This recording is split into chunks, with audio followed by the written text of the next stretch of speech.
Welcome to Mind Yourself, a podcast sharing real life stories from real people, alongside conversations about mental health and emotional well-being.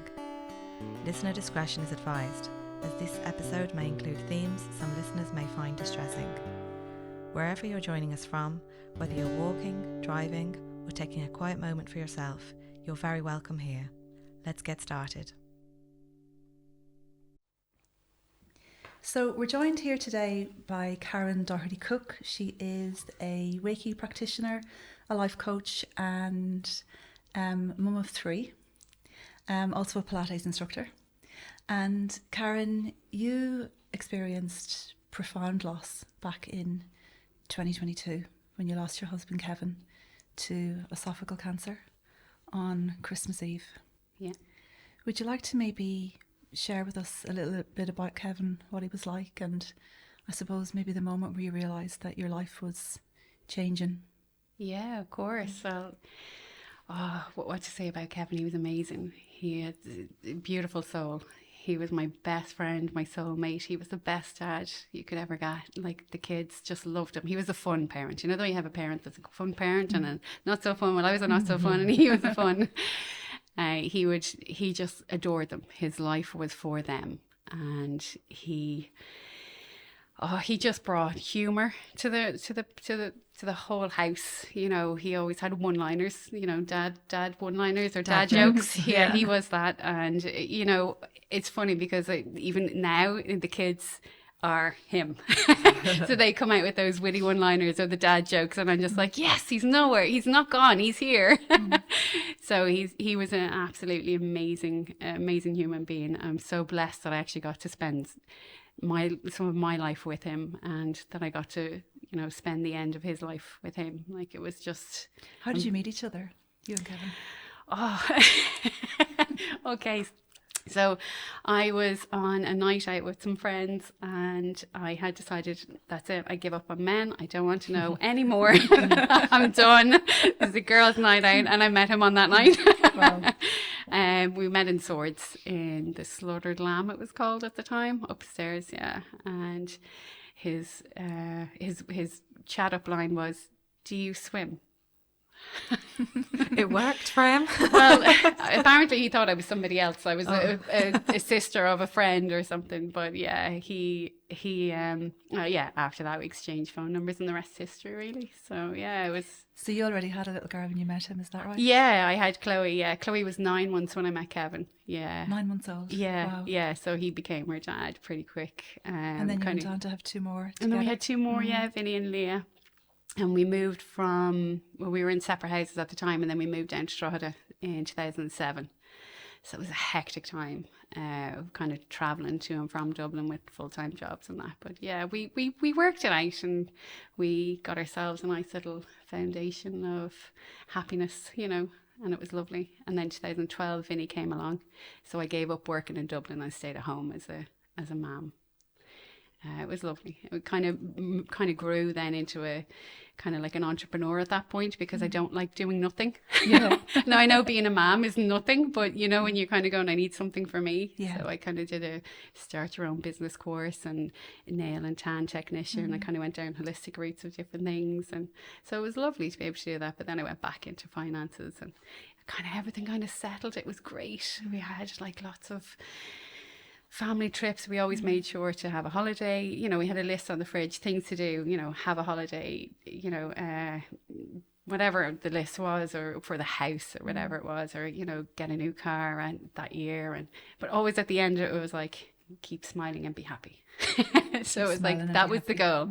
What can we do to make us all happy and keep going? So, and it was always the little things, like, you know, bringing a picnic out to the park, or bringing a football and a frisbee. It was like little things like that as family, because that was really like our life was around our kids. And it sounds like a family home just full of love and joy. Absolutely. And fun and smiling. Yeah, absolutely. But at some point you got news that Kevin wasn't well. Yeah, it was actually the start of COVID. When the lockdown came in, Kevin started getting issues with swallowing. So he'd swallow, but it would get stuck. So it was always like a certain type of food. So I think it was a burger at one point where he was he was the best barbecue. Oh my God, I miss his barbecues. But he'd barbecue burgers and then he was eating them and then all of a sudden he was nearly choking on it. And I just thought, God, will you chew your food, you know? And he goes, yeah, I know, I mustn't be chewing it properly. But as, you know, a couple of days went on, or as he was eating different things, it kept happening. And I was like, oh, I think you need to go to the doctor. And you could see he was scared. He didn't want to go. You could see that he knew there was something wrong. But he went in the end. And yeah, we were given, he was sent to the hospital. He was given Gaviscon and Rennie to come home with. And I just Because thought, you don't expect that a man in his 40s really is going to be diagnosed with no, cancer. God, You don't. no, absolutely. Especially someone who's looked after himself and is quite fit and active. Yes, exactly. Exactly. So it does show that it did happen prior. Like, I mean, I think in 2017, no, it was 2018, he went to the doctor with heartburn. And the heartburn, he came back with Gaviscon and Rennie and he was told to lose weight. So he started running in 2018 with me. And we did that together. It was lovely. And he lost weight and everything was going great. And then 2019, it was probably our best, fittest year. It was, you know, it was so nice. And then 2020, he was diagnosed then with esophageal cancer stage 3. It was a huge tumour in his esophageal, and because it was COVID, you know, I wasn't allowed into half of these things with him, so it was like I had to drop him and wait patiently. So he ended up in the Bon Secours Hospital for a scope, and the doctor rang me and he said, how long has this been going on? And I was like, a couple of months, since March, like. Because there's a big lesion there, and I'm referring you to Beaumont, and that's going for a biopsy, and you know this was May, and he goes, I'm going to refer you to Beaumont, and it was the 1st of June or the first week of June that we got an appointment with Beaumont for the oncology, or I think it was oncology, the esophageal guys anyway. And I remember looking them up because I was like, oh my God, what are we dealing with here? You know, is this real? I'm looking them up and I'm like, oh, this is for esophageal cancer. Oh, this is for like real esophageal cancer. And I was like, oh my gosh, this so could be real. Within the space of a few weeks, your whole life as you knew it was just turned upside down. Completely turned upside down. And you find yourself in this world that's totally unfamiliar with hospital appointments and meetings and treatment protocols. And it's funny because you kind of go into overdrive or survival mode, I suppose, in that instance where you're going, okay, we can do this. We've got this. You know, let's find the positive. And me and Kevin were always so positive. Like, and that's just who we were as people. We were just positive. Find the fun, find the silver lining, and just keep going. You know, not brushing it off because obviously it's something that you have to deal with. But we were like, no, if we get through it. So he was given chemo, he was given radiation, and then another scan. So that's what they did. And oh God, the chemo killed him. It was awful. It was probably one of the worst summers that I'll ever remember in my life. Like he was sick as a dog for the whole 6 weeks, driving up and down to Beaumont with a sick bag, retching. And I just thought that is not a way to live, you know. But again, you push through and you keep going, don't you? Because you think if we just get through this, everything's going to be okay. Yeah, and it was just like, you know, and that was Kevin's demeanour as well, you know. He was like, well, if I keep doing this and if I keep going and keep pushing, it'll get rid of the cancer and I can keep going. Because he's thinking at the moment in his head, oh my God, I'm too young to die and I haven't seen my kids grow up. So that was his mentality and that was his strength to keep him going. So he did. He was like, okay, we get through this and I get through that. I'll do whatever they give me because I'm getting through this. And I'm like, yeah, we're going to be those survivor stories. We're going to be the ones that say, yeah, we lived 20 years on, you know. And he did get in touch with a couple of people who had esophageal cancer and were, again, it kind of like, oh yeah, sure, I had esophageal cancer. 10 years later, I'm still here. So we were like, okay, there's positivity in this. Is great. So it gave us the lift we needed. But then we were given the date for the operation because they were going to cut out his stomach, bring it up, pull it up to his esophagus. So he'd have no stomach. So it would just be kind of esophagus straight down. Or he'd have the stomach, but it would be up here, if you know what I mean. They'd taken out the whole esophagus and pulling it up. So he was looking forward to that because he said, if I have that, I'll live, I'll be fine. Unfortunately, when he went for the scan then the end of August, start of September, we were told that it had moved. It had gone into his lung. I think it was right lung. So it had spread. And what doctors don't do is they don't chase cancer. So once it's spread, they just thought, oh, there's no point. So that was the moment where they absolutely, I was floored. I just thought, oh God, this is it. Like, there's nothing. Now, when we discovered that there was no hope, that this was it, there was no other cure, he was just going to die within 3 months, if that. And at this time, he was on a feeding tube as well before that. So there was a lot going on. But, was he at home with you at this point, or was he in hospital? No, he was always at home. He was always at home with us, And that was his wish, was to be at home as much as possible. Now, obviously, he had to go in and out of hospital for different things over the time. But up until that point, before it had spread, he was always at home. So that was, that was nice. And that was 2021. Sorry, no, that was 2020. Yeah, all this happened really fast within those 6 months, from March up to September. And they were like, no, we're not gonna do the operation. And so that was, I suppose, the lowest point, where I kind of went, wow, I felt I was at the bottom of a mountain at that point. I was like, there's a huge mountain that I had to climb, and I'm down here going, there's no way I'm reaching that. And that was like my positivity. I just thought, oh God, I actually can't. I can't even lift my finger to touch it. It's like it was proper. Like, what do I do with this? Nobody prepares you for that. So you're kind of going, okay, we just take one day at a time. I think after 3 days, after it's settling in, we decided, okay, my brother and my sisters and my family all put money in, and they got us a trip to Centre Parks. So me and Kevin were like, right, what the hell with this? If this is what we've got, we're going to live it. We're going to do it. Let's just go and enjoy life. So went to Centre Parks. We were there for a day and a bit, really enjoying ourselves, enjoying Centre Parks as it was, and ended up having to leave because of COVID. So everything was on lockdown again. Right. So we had to leave. We had to go home. The kids are like, why do we have to go home? It was like, I know, unfortunately we do because of COVID. But, we were given our money back and told that we could rebook it. And we just thought, well, with who? Because in that thing. What age were your children at this point, Karen? They were quite young. Leah was 5 or 6. And Vinny was 7 or 8. I can't remember the times. I don't do times very well with ages and years, but it was around that. It was around that time. And then Chloe was 16, 17. And how did 18. You prepare them for what was coming? We were open and honest. Yeah, we were open and honest. And I think that was the key to my kids being okay, was that we weren't whispering behind doors. They didn't feel left out. They were a part of it. As sad as it was, they were still part of it. We were all a group. We were all being sad, separately but together.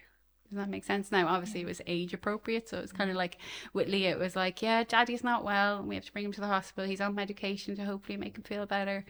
At that point, when we heard that there was no cure, I didn't know what to do with the kids. I just said to them, look, Daddy's still trying his best. It's like, we're doing our best. Daddy's still trying his best, and I didn't lie to them. So if they ever said, is Daddy going to die? And I said, maybe, but we're all going to die one day. So I just kind of made it a general normalization thing, like that nobody knows what tomorrow's going to bring, And it's funny because when you're through a diagnosis like that and you think that person's dying, and then all of a sudden you hear of other people who have died around them who weren't even sick, you're going, actually, you don't know. Yeah. So it's so true. We all have an end date and none of us are aware of it. Really sure we're not. Yeah. So, and I think that was the key. Like, my kids are like, I don't want Daddy to die. It's like, yeah, I don't want Daddy to die either. But, He did die then on Christmas Eve, 2022. Yeah. At home. Unfortunately, on the 19th of November in 2022, he was finding it very hard to breathe. He was losing oxygen and he was nearly hyperventilating in the downstairs toilet. And Leah was 7 at this point, and he was like, he had this thing about the kids seeing him going in an ambulance, and he didn't want that. And I was like, please can I ring an ambulance, or can I drive to the hospital, because I don't know what to do. And I'm here and I need help. And he said, oh no, I need, I'm not having the kids see me going to the, and I said, look, if I get Leah and the kids away, and you just, go in the hospital, in the ambulance. And I said, okay. And he said goodbye to Leah. Leah went up to her friend's house to play. And I rang the ambulance. The ambulance came. took them. They wanted to know what was going on. I kind of told them, and they're looking at me. You know when you get that look from someone where they're kind of going, like he's not doing really well. Because I said, can I follow up in the car after I get the kids sorted, because I need to get somebody down to mind the kids. And they were like, how long will you be? And I said, well, I get my neighbour over until my parents come down or whatever, or my sister or whatever, so if I could do that. And they said, yeah, no, absolutely, but be fast. And I just thought, oh God, this isn't good.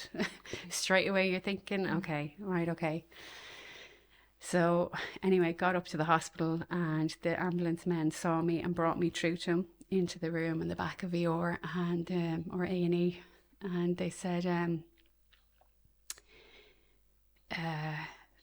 we're trying to find a vein to put a thing into him. Now, he was under palliative care at this time, and I had said, look, the palliative doctor needs to know that he's here. We had a DNR on him, so that if he was to go, not to resuscitate. And anyway, they did what they did. It was a bit of a blur. I remember sitting beside him when all the chaos around me, when they eventually stabilised him, and I'm sitting beside him and I'm looking at the monitors, and every single number is going down, and I'm thinking, I'm sitting here watching him die. Like, I'm just going, wow, I have to ring people. Like, and I was like, okay, so I better ring his mom and tell his mom and then his brother. So anyway, before that I had rang palliative care to say, look, Kevin's here, can somebody please get Dr. come down, Dr. O'Brien to come down to him. And anyway, eventually he did, but Kevin eventually stabilised at that point, whatever they put into him, and the mum and the brothers had come down. So Kevin's mum and brother had come down, and we were kind of nearly, it was a waiting game. But then Professor Brannigan came in and he said, oh, I can't believe they didn't ring me.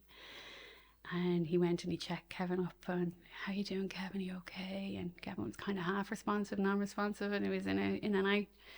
And then the doctor kind of walked out and asked me to follow him. And I thought, oh God, here comes the news.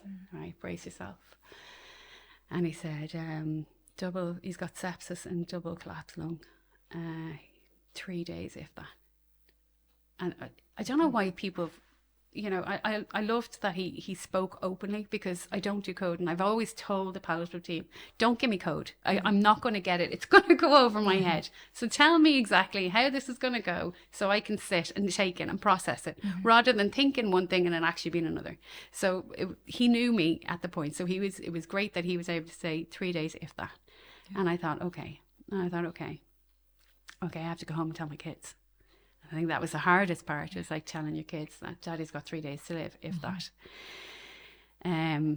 So I did, went home, and my house was full of people. My family and all were there, just surrounded me and the kids, and it was so nice. And I went home, and the kids are there, and they're like, well, how's Dad? And I was like, he's not doing really well. He's got 3 days to live, if that. I just remember huddling them up in my bed and hugging the three of them, and we were all sobbing together. My heart breaking for them, that their dad, was going to go. And they didn't deserve it. None of it. And he didn't deserve to go through what he was going through either. But, that's life. But anyway, he didn't go in 3 days. He kept going for 5 weeks. He had that thread and he just kept pulling it. Oh God, he was proper testing my strength, I think. For those 5 weeks, I was proper, pulled from the house with the kids to the hospital with him. And then with COVID in the mix, you're fighting to bring the kids in. And you're going, God, please, their dad is dying. Now, I can't tell you when, but, their dad's dying and I need to get them in to see him. So anyway, over the couple of weeks, we eventually got on to a good kind of standing with people, where it was like, they knew I was bringing the kids, whether they like it or not. I know it wasn't a hospice and it wasn't somewhere. It was a room in the Lady of Lourdes Hospital, and we made it a room that was nice. We had pictures on the wall. We had Christmas decorations up. We had, I brought the kids in to do the toy show with them, and we did matching pajamas and stuff. So it was lovely to get that. we have pictures, and it's funny because when we talk about it today, like, I'm like, do you remember when we were in there and we did like the toy show? The kids are like, I don't remember that. But when I show them the picture, like, oh yeah, I actually remember that. So I'm so glad there was pictures of it, even though he didn't look great. It's the fact that they were there with him, do you know, and it's to have that memory and go, do you know, we were there with Dad, and it was lovely. So yeah, and then it was the day before Christmas Eve.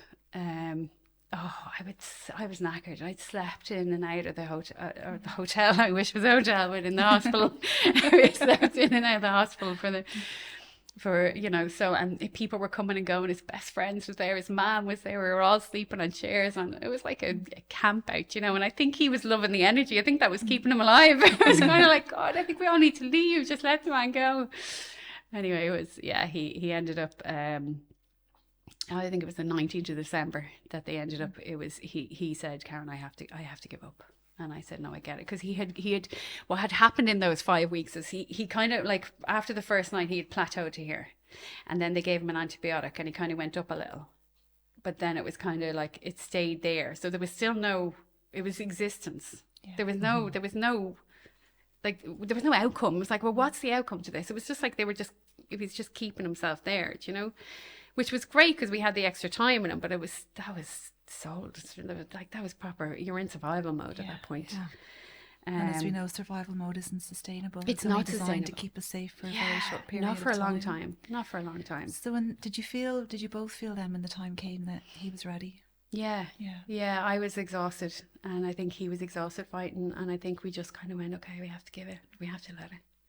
And I think it was like, I had the two emotions. I had the, oh my God, I'm letting him go, heartbreak. And I had the also, like, thank Jesus, because I can't do it anymore. And I didn't feel guilty about that one bit. And I know a lot of people probably would have, but I didn't. I gave him everything that I couldn't have done anything better for him. And I was content with that and went, that's okay. I did everything that I can. And I'm okay with that now. So yes, I'm glad this is over, because I couldn't live like that. That would kill me faster than anything else. During that whole time period, you were actually transitioning from being a family unit to becoming a single parent, effectively then too. Yeah. So that must have been a huge challenge to all of a sudden find yourself on your own with the kids, making decisions for them, trying to be both parents. Yeah, I think I started to lose myself in August 23 before Kevin passed away. So I had a feeling of, I've lost myself. So I was talking to my brother on the phone, and he rang me and he said, we were chatting away, and he said something funny, and I've got great humour, and I didn't hear myself laughing. And then all of a sudden I went, oh my God, when's the last time I laughed? So all of a sudden I realised that, okay, I've been in stress mode, no happy mode, not living, just surviving. And I need help. I actually need help. If I don't go and get myself help, I'm going to be in trouble, and I won't be able to look after anybody. And that scared the shit out of me. Like, I don't remember ever feeling that scared. And I just thought, no, I have to get grips of this. And thankfully the Gary Kelly Centre had opened up, and they had counselling. So I went there and I got counselling, and I realised that was my space to let this all out and let it go, and be that hour just for me to let it go, because I couldn't do it at home. I had to be who I had to be at home. And it worked. It was brilliant. Sorry, what was your question? Because you were transitioning, I suppose, slowly into the role of single mother. Yeah, single mother. So you're grieving, but you're also taking on all this additional responsibility. So through that, children. I suppose, through August and learning that I was losing myself, I started to rebuild myself. So from August up to December, before he passed away, I was already rebuilding myself to being a single parent, to being on my own. And I suppose my mindset was amazing, and I think that was the thing that got me through a lot of it, was how I viewed different things. So when you said there, I had to be two parents, I don't have to be two parents. I am one parent. One is enough. One doing a good job is enough. Even one doing a shit job is enough, as long as there's a parent. I don't have to fill Kevin's shoes or his role. I've actually realised now the kids actually fill his role. They are him. I can guide my kids. And I suppose the parent's role is to guide your children the best way you can. It's not to control them. It's not to do everything for them. And I learned that pretty fast, because I couldn't do all that for them. because I was looking after Kevin and myself and them, and there was only one of me and I couldn't do it all. There's a really important message there for people, that you don't have to be perfect, but just good enough. Just have to be good enough, and good enough today and good enough tomorrow can be two different good enoughs. It's what are you today? Today you're good enough today. Whatever it is, it's enough. Let it be enough. You know, give yourself a break. Relax your shoulders, pat on the back. You got through today. Woohoo! And Karen, thanks for sharing your story with us. You're welcome. Because I think it's important that we do have these conversations, as hard as they are, as challenging as they are. I think it's really important that we do speak about these things. Can I ask you more generally about grief? Yeah. Your own experience of grief, how would you describe that? That's a very open question. What do you mean, my own experience of grief? Yeah, because it is a personal journey. Would you call it a journey? Yeah, I suppose grief has been a learning curve. I learned who I was with grief. I've learned that grief can and is something that will never go. Okay, I'm actually going to do this in the way that I understand it, and I've told my kids is, this is your heart and the grief. Oh no, this is the grief, okay? And it's small, and your life is like around it, and it's really heavy to carry. And as you look after yourself and mind yourself and get through all of this grief gets a little smaller and your world gets a little bit bigger. Now, it doesn't get smaller as in it's insignificant. It's still the same size. You've just been able to grow a little bit stronger to hold it. So my grief journey has been finding a way to hold this and move with it and not let it go. So I'm not trying to, my grief journey has been to be happy and hold grief at the same time. So I'm moving with it rather than without it. I'm not letting it go. I'm not leaving it, but I'm not living in it. Mm-hmm. It's become my best friend. Grief has become my, without it, I'm not who I am. It's now become part of me. It's been a sad day, it's been a happy day, it's been a fun day, it's been a laughing day, it's been a really shit day, it's been a just kick yourself in the arse. It's been all of those, every single one of them, and every one of them together is okay. That's what grief is. It's being open and honest about it, sitting in, I suppose at the very, very beginning, when Kevin passed away, for the first couple of weeks, months, I gave myself 9 months to grieve, as in not have anything else in there other than me and the kids. No work, no any of that kind of stuff. And it was the best thing I did. I sat in that pain, and when I needed it most, I cried, and I'd sit in the corner of the couch. I'd get takeaway. I looked after myself on those days when I felt really low and really down. I couldn't get out off the couch, couldn't lift it. Didn't care if the house fell down around me, but I just went, I have to feed the kids. Okay, takeaway. What are we having today? And I did that, and that was my grief. That was how I got through it. And you find that people want to fix your grief because they don't know how to act around it. And I know that it comes from a good place from a lot of people. So my sister would have rang up and, how are you feeling today? And I'm like, I'm really having a shit day. I'm so sad. I miss him. I'm crying. I don't know. I don't have my future that I had with him is gone. I have to rebuild everything. I'm going from the bottom up again, and I'm exhausted. Emotionally, exhaustion is completely different to cleaning your house top to bottom and your car and your gardens all in the one day. Yeah. It's a heavier one. And you speak about how grief and happiness can actually coexist. And that was the thing. My sister had said to me, I need you to, can I come and can I help you? I'll bring flowers and we'll do this. And I'm like, no, I need to sit in this sadness. If I don't sit here and sit through it, I'm not going to get to the rainbow or the golden bowl at the end of that. I have to get through it. And I suppose I wouldn't have found the happiness that I live in now if I didn't go through that, because it's real happiness. It's not like I'm going to pretend today. Mm-hmm. I'm happy, I've got a mask on. That wasn't like, when I'm happy, I'm happy. Now, if I have a sad hour or a sad 20 minutes, so what? I've had a sad 20 minutes, but I'm happy now, and it's 30 minutes later and I'm smiling, I'm joking, I'm playing with the kids, and that's how I get through my grief. That's what grief is to me now, is like, it's part of my day, or it might be part of my week, and it doesn't come as often as it used to, because I check in every day. How are you doing? How are you feeling? Mm-hmm. you know, and grief and happiness can and should coexist because it's all part of life. It's like happy and sad. It's like, you know, grief is where, I suppose, it's where it meets you at an authentic place, where you get to be authentically you, stripped from everything. And this is you, raw and real. So for somebody listening, Karen, who may be recently bereaved and struggling with grief, I suppose, what words of advice can you give them in terms of finding their happiness again or finding their smile again? It starts with them. It starts with you. I built a course on this because I know it. But everything starts and ends with you. You are the only person, and I learned this at the very beginning, is I am the only person I'm going to have for the rest of my life. Yes, I have my kids now, but they're going to grow up and move out, and as they should, and they're going to move on. So they can't be my new life. My new life has to be for me and surrounded. So it's looking after yourself and making sure that you actually really love yourself. Can you look at yourself in the mirror and say, I love you? I love you exactly as you are.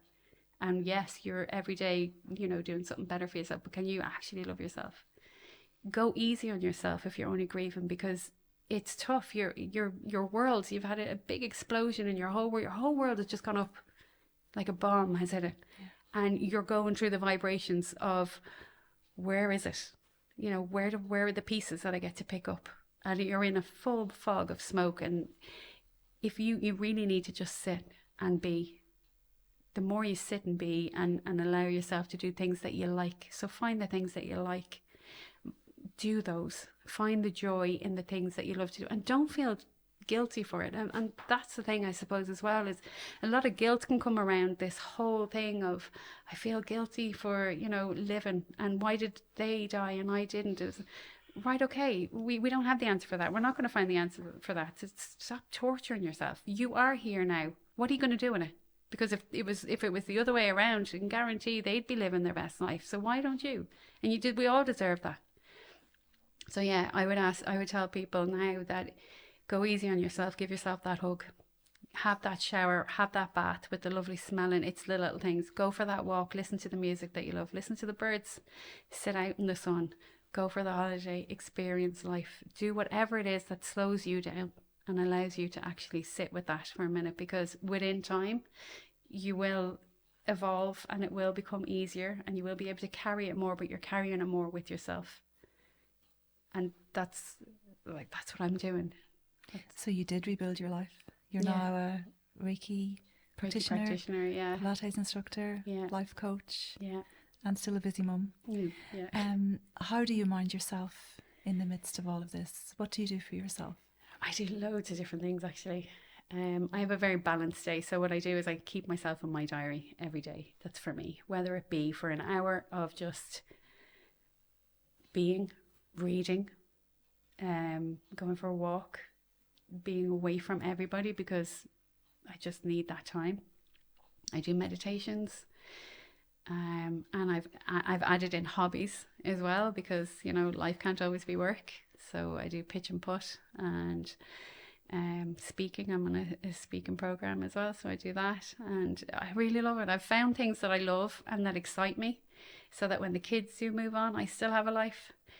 And I mind myself with those smelly baths and the lovely smelling, you know, shower gels, and, you know, taking a moment to put on that lovely music and meditate, or just sit on the couch and go, I'm having a telly day. You know, it's whatever I feel like on the day, and it's literally listening to what my body needs and what my body asks for, or what I feel I need, and if I trust it, and it works. And so you've recently resigned from your job, haven't you? Yes. You do work here in Four Swans yeah. as a Reiki practitioner. Yeah. And how can people contact you? And life coach, sorry, that's right. Yeah. How can people get in touch with you then if what they're hearing today resonates with them and they want to reach out to you? Yeah, so I've just set up a website, because I've also taken over a Pilates studio that I'm running now as well, and putting that into a big wellness hub.